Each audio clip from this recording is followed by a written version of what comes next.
still, which I think is the best reaction from this audience. That was fantastic. It's played on everyone's biggest fear of being home alone.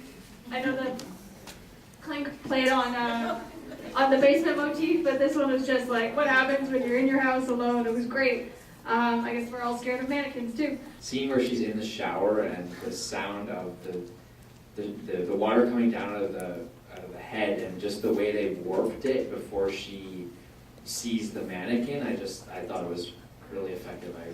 I was kind of unique. I hadn't ever kind of heard that kind of sound editing before. I really liked it. I thought the scariest part was when she picks up a little note from the front door and it says like you didn't lock the back door. I thought it was like a really great way to like showcase whoever's in her house like knows what's going on and is like already in control of the situation.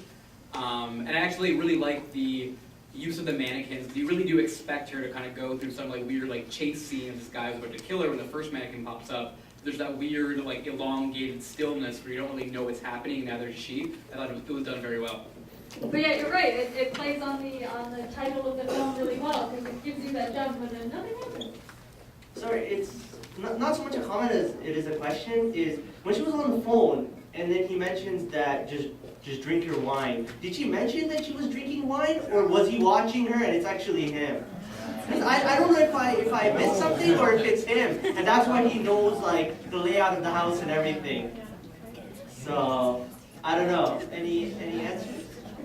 That's a really interesting way of looking at it. I thought he was just her husband and was just like, she drinks wine at night. Go ahead. Yeah, I figured it was someone closer because he was going to be home in 20 minutes or come over in 20 minutes. So someone close to her, whether husband or just a friend would be over, who would know that she's likely drinking the wine, although I was a little suspicious. But what I was also going to say is I really liked the pacing on this, how it kept setting you up and then putting you at ease until the very end when when you think she's safe and you too, and it's not. So I said the last one, Clink, was the strongest. I think this is the most fun out of all the other ones. I wouldn't be surprised if they were inspired by the opening scene of Scream. Though it makes sense in the plot, but the illusion of disbelief of having someone put a mannequin right beside your shoulder and not being able to see that happen is very high.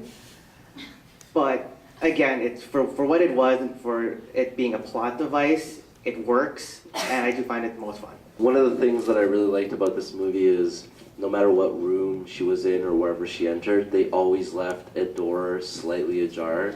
So you're always expecting that jump scare. You're like, he's in the closet, he's in that other room, he's gonna come out of somewhere else. It kept me on edge no matter where she traveled.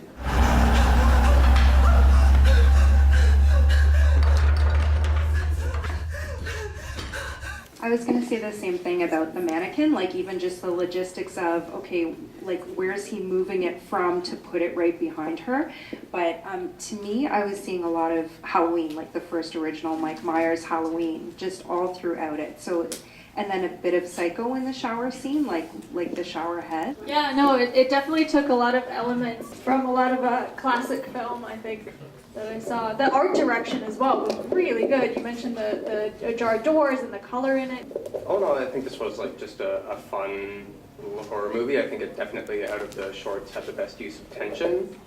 I will say that, and I mean, horror films are sort of notorious for this, but it had a bit of an idiot plot, where the plot only advances if you assume that everyone's an idiot. Like, if someone's broken into your house and placed something behind you without you knowing, you call the cops. You don't get in the shower.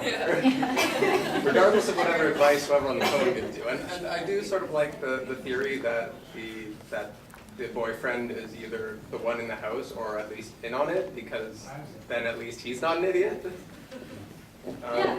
But yeah, it was fun.